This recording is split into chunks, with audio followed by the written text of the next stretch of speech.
It was run by the Batista regime, right? An oligarchy, so it was an authoritarian state, very much a peasant state, and so forth. The problem is that in many ways, the Cuba after 1945 is swept up in the international movement for decolonization and so forth, right? Which leads to a series of insurrections and disturbances, and of course Fidel's is the one that is successful. Fidel Castro would argue that the political power that he accumulated was necessary in order to carry out the social reform and to fight against forces promoted by the United States to remove his government. Of course, that translated into a regime that has lasted almost 60 years.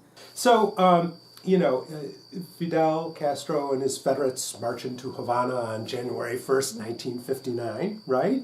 And, it's a national liberation movement. That's first and foremost, right? But the problem, right, is that the United States, that this is set in the context of the Cold War, right? Or what we call the bipolar world, us versus them, right?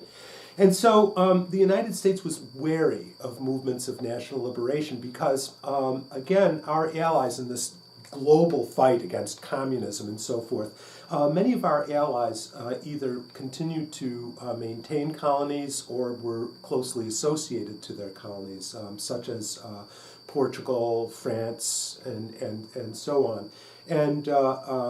And so Americans were uneasy, so that these National Liberation Front movements, they had, in the world of the Cold War, you have to have a patron, right? And if it's not the United States, then oftentimes the Soviet Union, and so forth.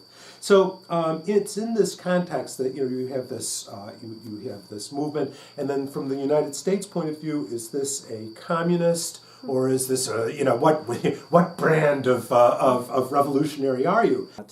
The goal for him wasn't simply to become the next strongman of Cuba, even though that's what he became. It was in order to carry out radical reform, which he did. And the main beneficiaries of these reforms were the Afro-Cuban population, who were the poorest and the most oppressed in Cuban society. And so the CIA creates what is known as the Democratic Revolutionary Front, or Brigade 2506, and they train them in Guatemala, okay? Now, they thought that a small invasion would trigger an uprising and so forth, right?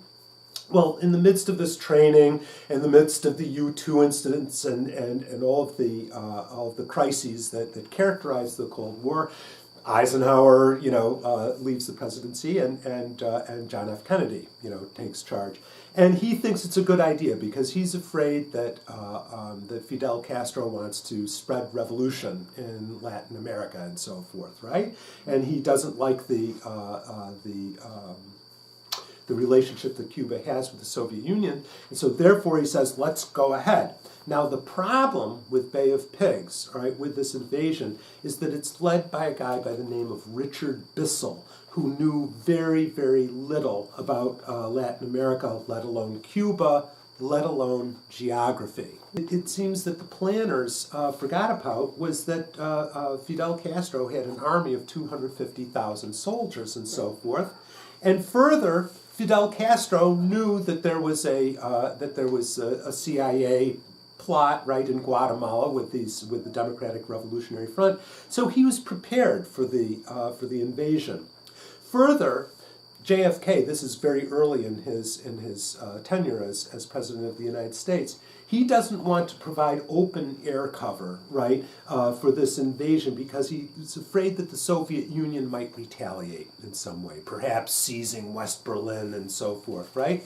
And so what happens is that basically the attack is launched, right, on the 17th of April, and from Guatemala, and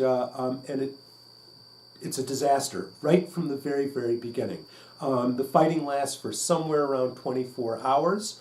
And out of the 1,500 Revolutionary Front members that land, some escape, 1,200 surrender, and 100 are killed.